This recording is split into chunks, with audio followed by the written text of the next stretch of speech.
క్రీస్తు ఉపమాన బోధలు అనే కార్యక్రమానికి మీ అందరికీ కూడా తిరిగి స్వాగతం అండి. ఈరోజు ప్రత్యేకంగా ఈ ఎపిసోడ్లో విత్తేవాడు విత్తనం గురించి మరిన్ని విషయాలు మనం తెలుసుకోబోతున్నాం. అవన్నీ మనకు తెలియజేయడానికి గాను పాస్టర్ గారు వాళ్ళు మనతో ఉన్నారు. వాళ్ళని ఆహ్వానిస్తూ మనం ముందు కార్యక్రమంలోనికి వెళ్దాం. పాస్టర్ సైమన్ పాల్ గారు, పాస్టర్ మన్రాజా గారు, మీ ఇద్దరికి కూడా వెల్కమ్ అండి. మీరు గడిచిన ఎపిసోడ్లో చాలా చక్కగా విత్తేవాడు విత్తనం గురించి మీరు మాకు వివరించారు. అయితే ఇంకా మరిన్ని విషయాలు ఆ విషయం గురించి మేము తెలుసుకోవాలనుకుంటున్నాం. పాస్టర్ గారు, మీరు దాని గురించి ఇంకా మరింత లోతుగా మాకు చెప్తారని మేము ఆశపడుతున్నాం. తప్పకుండా అండి. మరి ఈ విత్తనాలు వ్యవసాయం గురించి మనం చూసినప్పుడు అసలు మొట్టమొదట ఎక్కడి నుంచి ఈ విత్తనాలు వీటికి సంబంధించిన ప్రస్తావన వచ్చిందని మనం గమనించాలి. మొట్టమొదట ఆదికాండము 1వ అధ్యాయం లోపలనే మనకి ఈ విషయాలు ఉన్నాయండి. ఆదికాండం 1వ అధ్యాయము 11-12 వచనాల్లో దేవుడు ఈ భూమికి ఒక ఆకారం ఇచ్చిన తర్వాత భూమికి ఆజ్ఞాపిస్తున్నారు. ఏమనంటే విత్తనాలు ఇచ్చే రకరకాల మొక్కలను, ఫలవృక్షాలు భూమి మొలిపించునుగాక అని దేవుడు పలుకుతా ఉంటే భూమి వీటన్నిటిని కూడా మొలిపించినట్టుగా మనం చూస్తూ ఉన్నాం. అంటే దేవుడు ప్రతిసారి భూమికి ఇంకా ఆజ్ఞాపించాల్సిన అవసరం లేదు. ఒకసారి భూమికి ఆజ్ఞాపించిన తర్వాత ఒక విత్తనం తయారవుతూ ఉన్నది. మొక్క నుంచి ఫలము ద్వారా విత్తనం వస్తుంది. సో ఈ విత్తనమే మళ్ళీ భూమిలో నాటబడ్డప్పుడు ఖచ్చితంగా మళ్ళీ అది మొక్క మొలుస్తూ, సో ఇదంతా ఒక సైకిల్, మళ్ళీ ఇది కంటిన్యూస్గా జరిగే ప్రాసెస్గా ఉండటం కోసం దేవుడు ఈ మొక్కని విత్తనాలు గురించి చెప్పడం జరుగుతుంది. అదేవిధంగా మనకి వాక్యం అనే విత్తనాలు కూడా ఒక వ్యక్తిలో పడినప్పుడు, ఒక వ్యక్తి హృదయంలో నాటుకున్నప్పుడు అది కూడా అలా ఆగిపోకూడదు. ఆ విత్తనం కూడా మళ్ళీ అది పెరిగి ఒక మొక్క వృక్షం, తర్వాత ఇంకా ఆ వృక్షము ఇంకా పెద్దగా అయ్యి ఫలభరితంగా ఉంటూ తర్వాత తరాలు మళ్ళీ ఇంకా కంటిన్యూస్గా ఇది ఎప్పటికి కూడా జరిగే నిత్యమైన సువార్తగా దేవుని యొక్క వాక్యము ఉండాలి అనేది దేవుని ఉద్దేశమై ఉన్నది. అంటే ఇది నెవర్ ఎండింగ్ ప్రాసెస్ అన్నమాట. సువార్త అనేది, తర్వాత దేవుని వాక్యం అనేది ఇది నెవర్ ఎండింగ్, ఎప్పటికీ కూడా అంతరించిపోకుండా తరతరాలు మారినా సరే ఈ వాక్యము కొనసాగుతూ ఉండాలనేది దేవుని ఉద్దేశంగా మనం గమనించవచ్చు. అందుకనే దీన్ని ఒక విత్తనంతో పోలుస్తూ ఉన్నారు వాక్యాన్ని. ఒక పువ్వుతోటి పోల్చట్లేదు, ఒక చెట్టుతోటి కూడా పోల్చట్లేదు వాక్యాన్ని. ఇక్కడ మనకి చూసినప్పుడు పర్టికులర్గా విత్తనాన్నే ఎందుకు చూపిస్తున్నారంటే ఇది నాటుకున్నప్పుడు ఖచ్చితంగా ఆ విత్తనం ద్వారా మొక్క వస్తుంది. మొక్క ద్వారా మళ్ళీ పువ్వులు, పండ్లన్నీ కూడా వస్తూ ఉన్నాయి. విత్తనం ఇక్కడ చాలా కీలకం అన్నమాట. తర్వాత విత్తనం సైజు మనం చూస్తే చాలా చిన్నదిగా ఉంటుందండి. అది చిన్నదే కానీ దాని పని చాలా పెద్దగా పెరిగిన వృక్షం మాదిరిగా, ఆ వృక్షం మీద ఆ చెట్ల పైన వాళ్తున్న పక్షులను మనం కూడా ఆధారం చేసుకొని ఇంతకుముందు ఉన్న ఎపిసోడ్స్లో మాట్లాడుకోవడం జరిగింది. సో ఇవన్నీ జరుగుతూ ఉన్నాయి అన్నమాట. అంటే సువార్త ఏ విధంగా ఉంటుందంటే చాలా చిన్నగా ఒక విత్తనం మాదిరిగానే ఉంటుంది. దాన్ని మనం ప్రతి చోట కూడా నాటడానికి ప్రయత్నం చేయాలి. ఆ నాటబడిన గింజ ఖచ్చితంగా ఆ విత్తనము మొలకెత్తుతుంది, ఒక పెద్ద వృక్షంగా మారుతుంది. ఇది ఆయన రాజ్య సువార్త జరిగే విధానానికి గొప్ప సూచనగా ఉంది. ఇంకొక ఆసక్తికరమైన విషయం ఏంటంటే ఒక చెట్టుని మనం దాచిపెట్టలేం, లేదా ఒక పువ్వుని, కాయని ఎక్కువ కాలం మనం దాచిపెట్టలేం, అది త్వరగా పాడైపోతుంది. కానీ విత్తనాన్ని మనం దాచిపెట్టగలము, స్టోర్ చేసి తర్వాత వాళ్ళ కోసం కూడా మనం ఇవ్వగలం. అందుకనే వాక్యాన్ని విత్తనంతో మనం సూచించడం జరిగింది. అంటే ఒక చెట్టుని జేబులో పెట్టుకుని వెళ్ళలేం, లేకపోతే ఒక చెట్టుని, పెద్ద వృక్షాన్ని ఒక బ్యాగులో పెట్టుకొని మనం తీసుకుని వెళ్ళలేం. కానీ ఆ చిన్న గింజలను మాత్రం, చాలా గింజలను మనం జేబులో చేతుల గుప్పిల్లో కూడా పట్టుకొని మనం వెళ్ళొచ్చు. అంటే వాక్యాన్ని మనం ఈజీగా తీసుకొని ఎక్కడికైనా తీసుకొని వెళ్ళగలం అనడానికి ఇదొక గొప్ప నిదర్శనం అనమాట. అందుకనే ఈ తీసుకుని వెళ్ళిన వాక్యం చిన్నదైనప్పటికీ దాన్ని వెదజల్లినప్పుడు అది ఎక్కడ పడినా కానీ మొలకెత్తి అక్కడ మహావృక్షం అవుతూ ఉంటుంది. అందుకనే వాక్యాన్ని విత్తనంతో పోల్చి చెప్పడం జరుగుతూ ఉందన్నమాట. చాలా చాలా బాగా వివరించారు పాస్టర్ గారు. పాస్టర్ గారు, మరి మీరు చెప్పండి. అంటే ఇప్పటి వరకు కూడా పాస్టర్ గారు వాక్యాన్ని విత్తనంతో పోల్చారని చెప్పారు కదా, అసలు ఈ విత్తనాలు ఫలించే క్రమంలో యేసుక్రీస్తు యొక్క పాత్ర ఏంటి? చాలా మంచి ప్రశ్న అండి. ఎందుకంటే వాక్యం ఫలింపజేయబడాలన్నా, లేదంటే వాక్యం ద్వారా ఒకరు మార్చబడాలన్నా ఖచ్చితంగా యేసుక్రీస్తు ప్రభువుల వారు చేసే కార్యం అనేది ఉండాలి. కార్యం లేనిది ఆ విత్తనం ఎట్లా మొలకెత్తుతుంది? ఎలా ఆ మొలకెత్తిన దానికి మళ్ళీ ఫలాలు వస్తాయి? ఆ ఫలాలు వచ్చిన వాటిని ఎలా అనుభవిస్తారు? ఇవన్నీ కూడా దేంతో ముడిపడినాయి అంటే విత్తనం వేసిన తర్వాత అది జరిగే కార్యం ఏదైతే ఉందో దాన్ని బట్టి జరుగుతూ ఉంది. మన కీర్తన గ్రంథము 65వ అధ్యాయము 9 నుంచి 11 వచనాల వరకు చూసుకున్నట్లయితే అక్కడ భూమిని దేవుడు దర్శించి తడుపుతున్నానని చెప్పేసి చెప్తా ఉన్నాడు. అంటే దేవుడు ఏం చేస్తున్నారంటే భూమిని ఆయన దర్శిస్తూ ఉన్నారు, ఆయనే తడుపుతున్నారు. అంటే నీరు పోసి పనిచేసి పెంచేది ఎవరంటే దేవుడే. ఆ తర్వాత చూసుకున్నట్లయితే వారికి ధాన్యము దయచేయుచున్నావు అని చెప్పేసి రాయబడింది. అంటే ఫలం ఇచ్చేది ఎవరు అంటే తడిపేది ఆయనే. అంటే దాన్ని అది ఎదిగేలాగా దాంట్లో ప్రక్రియ జరగడానికి కార్యం జరిగించేది దేవుడే. ఆ తర్వాత అది ఎదిగిన తర్వాత దానికి ఫలం వచ్చే విధంగా చేసేది కూడా ఎవరంటే దేవుడే. మొలకెత్తగా నువ్వు ఆశీర్వదించుతున్నావు అని చెప్పేసి ఇక్కడ ఇంకా తర్వాత మాట కూడా ఉంది. అంటే మొక్క ఎదిగిన తర్వాత ఎండిపోవచ్చు, లేదంటే బహుగా ఫలించవచ్చు. ఇప్పుడు సంఘంలో లేదంటే విశ్వాసుల్లో అందరిలో కూడా వాళ్ళు అభివృద్ధి పొందొచ్చు, లేదంటే నాశనం అయిపోవచ్చు. ఎవరి చేతిలో ఉందంటే మన విశ్వాసాన్ని బట్టి, మన నమ్మకాన్ని బట్టి, మనము దేవుళ్ళలో తీసుకునే తీర్మానాన్ని బట్టి మనం ఎదగాల, లేదంటే నశించిపోవాలా, మన చేతిలోనే ఉంది.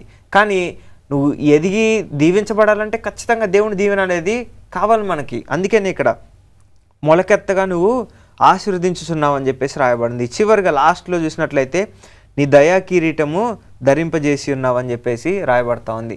దేవుడు ఆయన ప్రతి ఒక్కరికి కూడా, నీతిమంతులైన వారందరికీ కూడా ఫలాన్ని ఇవ్వడానికి సిద్ధంగా ఉన్నారు. మనం వాక్యంలో చూసుకున్నట్లయితే మనకి అనేక కిరీటాలు కనబడతా ఉంటాయి.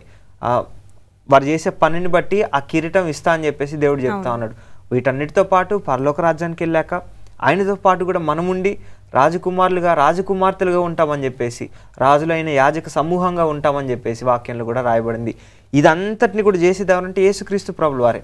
ఈ విత్తనము కేవలం విత్తనం ఒక్కటే ఉంటే సరిపోదు, విత్తనంతో పాటు యేసుక్రీస్తు ప్రభుల వారి కార్యం కూడా ఉండాలి. మరి విత్తనానికి మూలం ఎవరంటే యేసుక్రీస్తు ప్రభుల వారే అండి. చాలా చాలా అద్భుతంగా చెప్పారు పాస్టర్ గారు. నిజంగానే దేవుడు అంటే యేసుక్రీస్తు ప్రభుల వారు మనకు మాదిరి చూపించకపోతే మనం ఏమీ చేయలేకపోయే వాళ్ళం కావచ్చు. ఎందుకంటే మాకు తెలియదు కదా, మాకు ఎవరేం చూపించలేదు కదా అని. కానీ యేసుక్రీస్తు మాత్రానికి మనందరికీ ఒక మాదిరిగా ఉన్నారు. ఆయనే ఈ విత్తనం ఫలించడానికి, అది మొలకెత్తడానికి మనకి ఒక మార్గాన్ని చూపించారు. నిజంగా చాలా బాగా చెప్పారు పాస్టర్ గారు. మరిన్ని విషయాలు తెలుసుకోబోయే ముందు చిన్న విరామం తీసుకొని మళ్ళీ వచ్చేద్దాం. చూస్తూనే ఉండండి, చిన్న విరామం తీసుకొని మళ్ళీ వచ్చేద్దాం.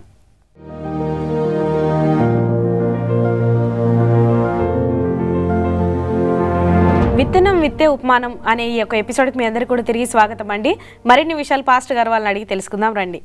పాస్టర్ గారు, మరి ఇక్కడ మనం చూసినట్లయితే మార్కు సువార్త 4వ అధ్యాయం 28వ వచనంలో ఒక మాట ఉందండి. అది చదువుకొని మనం ముందుకు వెళ్దాం. భూమి మొదట మొలకను, తర్వాత వెన్నును, అటు తర్వాత వెన్నులో ముదురు గింజలను తనంతట తానే పుట్టించును అని ఇక్కడ ఒక మాట ఉందండి. దీని గురించి మీరు ఏం చెప్పాలనుకుంటున్నారు? ఇది చాలా మంచి ప్రశ్న. ఎందుకనంటే ఒక వ్యక్తి, ఒక క్రైస్తవ విశ్వాసి దేవుని వాక్యము అనే బీజము, ఆ విత్తనము తన హృదయంలో నాటబడిన తర్వాత ఆ వ్యక్తి ఏ విధంగా ఎదుగుతారు, విశ్వాసంలో ఆత్మీయతలో తను ఏ విధంగా ఎదుగుతారు అనడానికి ఒక ప్రాసెస్ ఒకటి ఉందండి. మొదట ఏమో ఒకసారి మళ్ళీ చదువుదామా. మొదట ఏమున్నది? భూమి మొదట మొలకను తరువాత వెన్నును అటు తర్వాత వెన్నులో ముదురు గింజలు కూడా తానే పుట్టించును. అంటే ఇక్కడ మొదట మొలక రావాలి. అంటే దేవుని ద్వారా నాటబడిన లేదా సువార్థికుల ద్వారా నాటబడిన దేవుని వాక్యము ఒక వ్యక్తి హృదయంలో మొలకగా రావాలి. ముందు మొలక వచ్చిన తర్వాత అది పెరిగి పెద్దదై ఒక వెన్ను, ఒక కంకి వస్తుంది అనమాట. ఆ వెన్ను తర్వాత ఏమవుతుంది? ముదురు గింజలు వస్తాయి. దాని తర్వాత ముదురు గింజలు వస్తాయి. మళ్ళీ ఆ ముదురు గింజలు తీసుకువెళ్ళి నాటితేనే మొక్క వస్తుంది. అంటే ఈ ప్రాసెస్ ప్రాపర్గా ఉన్నప్పుడే ఒక వ్యక్తి విశ్వాసంలో బలంగా ఉంటారు. ఆయన చేస్తున్న బోధలు, ఆ విశ్వాసం చెప్తున్న సాక్ష్యము ద్వారా అనేకులు ఇంకా దేవునిలోకి రావడానికి అవకాశం ఉన్నది. ఒకవేళ ఈ ప్రాసెస్ మిస్ అయిపోయి ఒక నాటబడిన విత్తనము మొలకెత్తలేదు అనుకోండి, దానివల్ల ఉపయోగం ఉంటుందా అంటే లేదు. ఆ వ్యక్తిలో దేవుని వాక్యం ఫలించలేదు. సరే, ఒకవేళ మొలక వచ్చింది, మొలక వచ్చి అట్లనే ఆగిపోతే, అది పెరగకుండా ఆగిపోతే కూడా ఉపయోగం లేదు. సో ఒకవేళ పెరిగింది, వెన్నులు వచ్చాయి, కానీ అవి తాలుగింజలు ప్రొడ్యూస్ చేసినాయి అనుకోండి, అప్పుడు ఏమైనా ఉపయోగమా అంటే లేదు. ఖచ్చితంగా అవి గింజలు రావాలి, గింజలు ముదరాలి.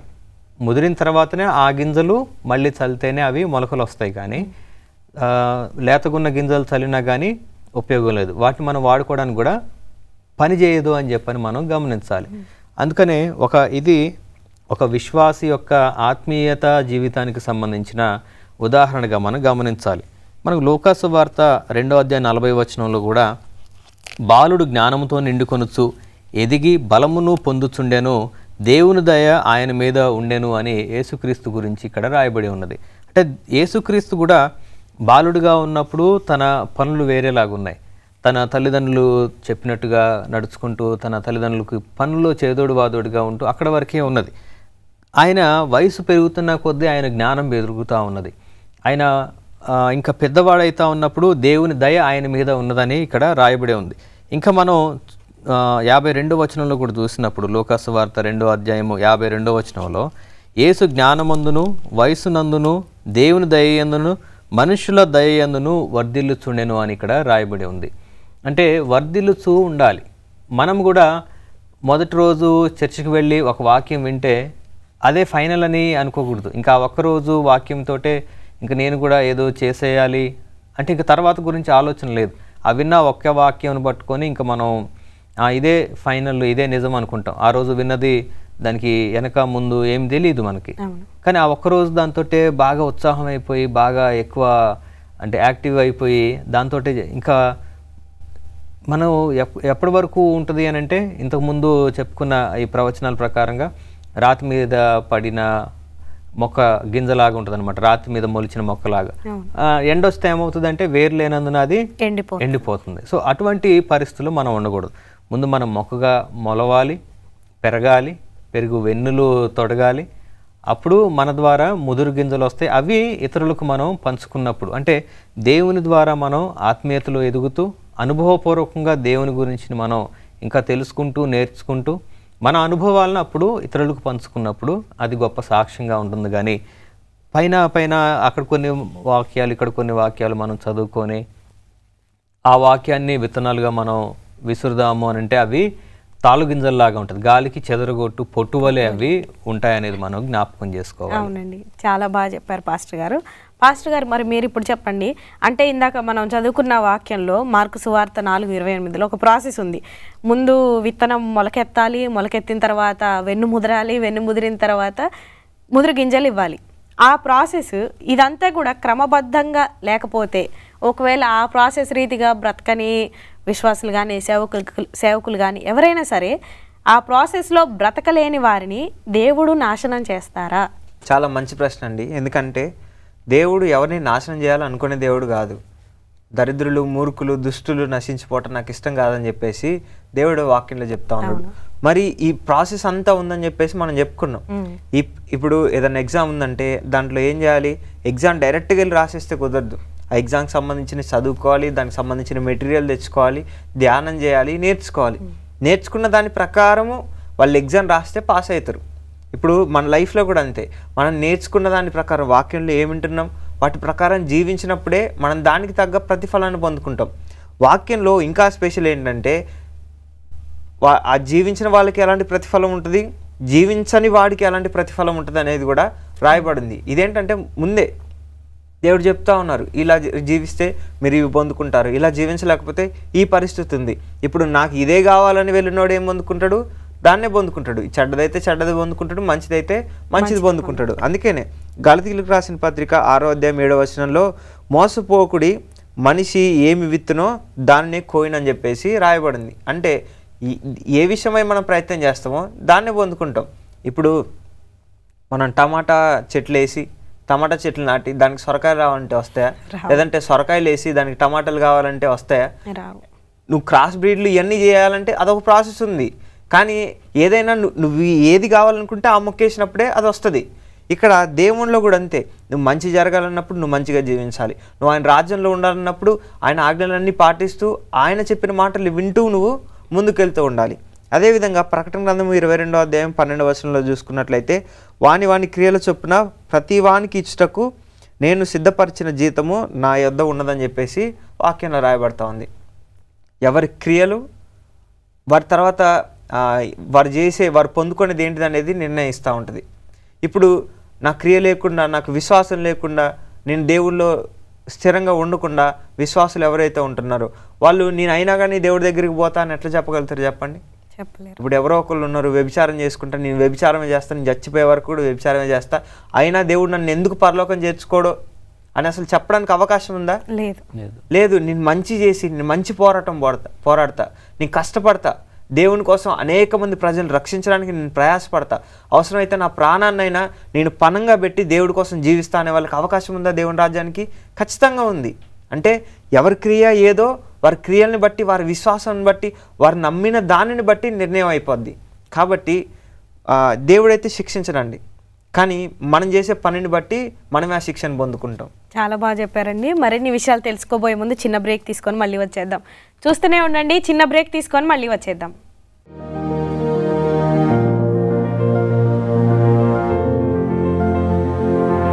విత్తనం విత్తే ఉపమానం గురించి మనం తెలుసుకుంటున్నామండి. మరిన్ని విషయాలు దాని గురించి తెలుసుకుందానండి. పాస్టర్ గారు, మరి ఇప్పటి వరకు కూడా చాలా చక్కగా విత్తనము తర్వాత పంట పొలము అదంతా కూడా మనం నేర్చుకుంటూ ఉన్నాం, చర్చిస్తూ ఉన్నాం. అయితే ఇప్పుడు ఇంకొక మాట ఏంటంటే, ఈ విత్తడం పంట కోయడం గురించి మాకు కొన్ని విషయాలు తెలియజేస్తారా? తప్పకుండా. మనకి విత్తనం వేస్తున్నప్పుడు ఖచ్చితంగా పంట కూడా ఎక్స్పెక్ట్ చేస్తాం. పంట లాభదాయకంగా ఉంటుందనే ఎక్స్పెక్టేషన్ తోటే విత్తనం ఖచ్చితంగా ఎవరైనా నాటుతారు. అందుకనే మనం ఒకసారి యోహాను సువార్త 12వ అధ్యాయము 24వ వచనం ఒకసారి చూద్దామండి. యోహాను సువార్త 12వ అధ్యాయము 24వ వచనం ఒకసారి చూద్దాం. యోహాను సువార్త 12వ అధ్యాయము 24వ వచనము. గోధుమ గింజ భూమిలో పడి చావకుండిన ఎడల అది ఒంటిగానే ఉండును, అది చచ్చిన ఎడల విస్తారముగా ఫలించును. ఇక్కడ మనం చూసినప్పుడు ఒక విత్తనము ఎప్పుడు కూడా ఇప్పుడు నేను ఒక విత్తనం అనుకోండి, నేను ఫలించాలంటే నేనేం చేయాలంటే ముందు నేను శారీరకంగా చావాలి. అంటే నేను పూర్తిగా చచ్చిపోవట్లేను, నేను చనిపోవడానికి సిద్ధపడుతున్నా. మట్టిలో పాతి పెట్టబడ్డప్పుడు బాహ్యంగా ఇంతకు ముందున్న నా రూపాన్ని నేను కోల్పోవచ్చు, కానీ నేను ఇప్పుడు ఇంకొక నూతన రూపం పొందుకొని మహావృక్షంగా నేను ఎదుగుతా ఉన్నా అనేది మనం ఎవరు కూడా మర్చిపోవద్దు. ఒక క్రైస్తవుడిగా మారుతున్న వ్యక్తిని ఒక విత్తనంతో మనం కంపేర్ చేసి చూసినప్పుడు ఈ వ్యక్తి పాత జీవితం అనేది నశించిపోవాలి, అది మరణించాలి. ఈ క్షయమైన శరీరము అక్షయమైన శరీరముగా తిరిగి లేస్తుంది అనేది మనం జ్ఞాపకం చేసుకోవాలి. సో నేను అక్షయతలోనికి వెళ్ళాలి అని అంటే క్షయమైన ఈ శరీరం అంటే పూర్తిగా మట్టిలో కలిసిపోయి ఈ శరీరం అనేది ఎప్పటికైనా ఇవాళ కావచ్చు, లేకపోతే ఇంకొక 10 సంవత్సరాలు లేదా 100 సంవత్సరాల తర్వాత ఉంటానని గ్యారంటీ అయితే అసలే లేదు. ఆల్రెడీ 30 కంప్లీట్ అయిపోయినాయి. సో ఇంకొక 30 వరకు ఉంటానేమో. సో 60 కూడా గ్యారంటీ లేదు. సో ఇవాళ కాకపోతే రేపు ఎలాగైనా ప్రతి ఒక్కళ్ళు మట్టిలో కలపాల్సిందే. అయితే ఈ మట్టిలో కలిసిపోయే ముందే మనము మళ్ళీ తిరిగి జన్మించే దాని గురించి, పునరుజ్జీవం గురించి మనం మాట్లాడుకోవడం, ఆలోచన చేయడం మనకు ఉన్నప్పుడు మనము భూమిలో పడి చచ్చిపోయిన గింజ ఏ విధంగా విస్తారంగా ఫలిస్తుందో మన జీవితం కూడా అదే విధంగా ఫలిస్తుంది అనేది జ్ఞాపకం చేసుకోవాలి. అదేవిధంగా ఒకసారి 1 కొరింథీ 15వ అధ్యాయము 42వ వచనం కూడా ఒకసారి చదువుదామండి. 1 కొరింథీయులకు రాసిన పత్రిక 15వ అధ్యాయము 42వ వచనం నుంచి కూడా చదువుదాం. 1 కొరింథీయులకు రాసిన పత్రిక 15వ అధ్యాయము 42వ వచనము. మృతుల పునరుద్ధానమును అలాగే శరీరము క్షయమైనదిగా విత్తబడి అక్షయమైనదిగా లేపబడును, ఘనహీనమైనదిగా విత్తబడి మహిమగలదిగా లేపబడును, బలహీనమైనదిగా విత్తబడి బలమైనదిగా లేపబడును. సో ఇది ప్రకృతికి సంబంధించిన విషయాలు పోల్చి చెప్తూనే దేవుడు ఆధ్యాత్మిక ఆత్మీయ విషయాలను కూడా ఇక్కడ మనతోటి మాట్లాడుతూ ఉన్నారు. ఇది నిజంగా ఒక ప్రతి క్రైస్తవుడికి కూడా ఉండాల్సిన నిజమైన అసలు మొదటి ప్రాథమిక విశ్వాసం అన్నమాట. అంటే నేను యేసుక్రీస్తును నేనెందుకు స్వరక్షకునిగా అంగీకరించారు అని అంటే నాకు ఈ జీవితం ఎంతకాలం ఉంటుంది అనేది నాకు తెలియదు. ఇంకొకటి ఏంటంటే ఒకవేళ నేను ఇంకా 10 సంవత్సరాలు నార్మల్ నాకు ఇచ్చిన లైఫ్ స్పాన్ కంటే ఎక్కువ కాలం పెంచుకోగలిగిన అది నాకు పర్మనెంట్ అనే ఆలోచన కూడా లేదు కదా. ఒక 10 సంవత్సరాల తర్వాత అయినా దానికి ఒక ఎక్స్పైరీ అనేది ఉంది. ఇంకొక బాధ ఏంటి అని అంటే ఈ ఒక 10 సంవత్సరాలు 15 సంవత్సరాలు మనకు ఒకవేళ ఆయుష్కాలం పెరిగినా సరే అదేమన్నా సంతోషకరంగా ఉంటుందంటే ఈ కష్టాలు ఇబ్బందులు ఆయాసకరమే. కాబట్టి ఆయాసకరమైన వాటి కోసం కాకుండా శారీరకంగా ఇప్పుడు నేను చనిపోయినా సరే మళ్ళీ పునరుద్ధానంలో నేను దేవునితో పాటు నిత్యరాజ్యంలో ఉండాలనే ఆలోచనతోటి అక్షయమైన దానికోసం నేను వెతుకుతూ ఒక క్రైస్తవుడిగా నేను మారాను. మరి ప్రతి ఒక్కరం కూడా ఆ విధంగానే ఆలోచన చేస్తే బాగుంటుంది అనేది మరి ఈ ఉపమానం ద్వారా నేను చెప్పగలను. చాలా బాగా చెప్పారండి పాస్టర్ గారు. మరి మీరు చెప్పండి, ఇప్పుడు ఈ వ్యవసాయము, పంట కోయడం, విత్తనం విత్తడం, ఇవన్నీ కూడా ఈ వ్యవసాయం ప్రాసెస్ అంతా కూడా శ్రద్ధగా చేయకపోతే ఏం జరుగుతుందంటారు? అసలు వ్యవసాయం శ్రద్ధగా అంటే అసలు వ్యవసాయం చేయకపోతే ఫలం అనేది రాదు. శ్రద్ధగా చేయకపోయినా కానీ ఫలం అనేది మనం పొందుకోలేమండి. ఇప్పుడు అరకొరగా చేస్తే ఏమైద్ది, మనం ఎంతో ఖర్చు పెడతాం. ఇప్పుడు ఒక రైతే ఉన్నాడు, రైతుని తీసుకోండి. రైతు ఒక 10 రూపాయలు ఖర్చు పెట్టి ఆ ఖర్చుతో కూడిన పంట వేసాడు, విత్తనాలు కొన్నాడు, వీటన్నిటితో కూడా భూమి దున్ని అన్నీ చేసి పంట వేసాడు. ఇప్పుడు వేసిన తర్వాత వేయకముందు ఇతను పని చేయకుండా ఉత్తి దున్నకుండానే విత్తనాలు వేస్తే నాటుకుంటాయా? లేదు, ఎక్కడెక్కడో ఒకటో రెండో అంటుకొని వస్తాయి. కానీ 10 రూపాయలు ఖర్చు పెడితే మళ్ళీ తిరిగి రిటర్న్ 1 రూపాయి వచ్చింది అనుకోండి, అతను నష్టపోతాడా లేదా? అట్లనే దేవుని రాజ్యంలో దేవుని విషయంలో కూడా మనమే నష్టపోతాం. మనం సువార్త చేయకపోతే, మనం పొందుకొని కూడా పని చేయాలని తెలిసి కూడా మనం పని చేయలేకపోతే ఖచ్చితంగా నష్టపోయేది మనమే అండి. మనం అనేక మందిని దేవుని రాజ్యంలో చేర్చాలనేది, దేవుని రాజ్యానికి నడిపించాలనేది మన బాధ్యత. కష్టపడి సేద్యం చేయాలి.